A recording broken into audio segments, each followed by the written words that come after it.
Hey gamers, today we're going to look at Ave Caesar. Let's check it out.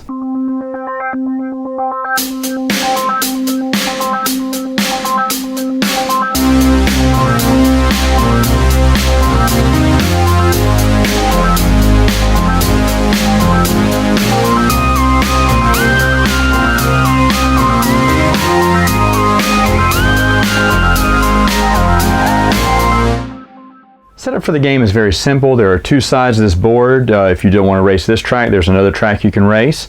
But each player will get a little chariot and a little coin that matches their chariot. What they're going to do is they're going to place their chariots on this spot. Of course, they can go up to 6 players here, and then they're going to get a deck of cards. Everyone has the same personal deck of cards. You can tell which one is yours by looking at the background. It'll match the color of your little chariot. What you're going to do is you're going to start off by drawing 3 cards and then playing one and then redrawing up to 3, and that's basically all you're doing. And as you race around the board, you'll notice some spaces only have 2 spaces, or some are just 1.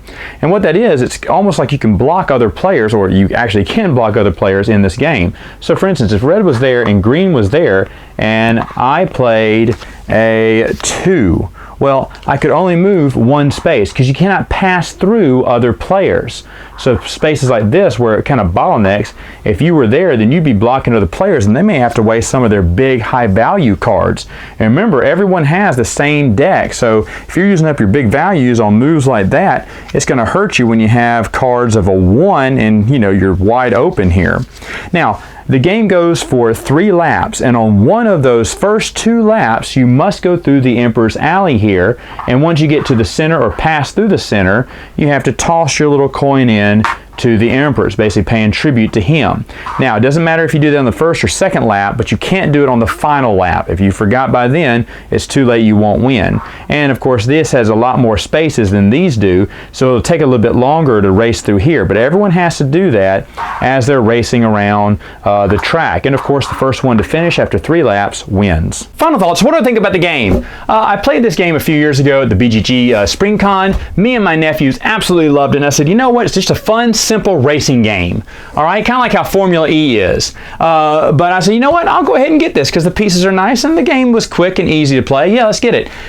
It's selling for way too much online. It's out of print and people want double what it's worth. I'd pay 20 bucks for this game.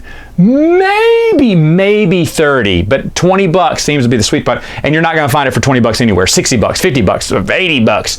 It's not worth that. I don't know why this game garners such a high price. It's not, I mean, it's a good game, but it's not worth that much. Plus, there's not that much in the game to, make it equal to the value that you get, like cards and pieces and stuff. I don't know, the chariots and the coins are really nice, but is it really worth 80 bucks, which is what I see some people selling this for? No.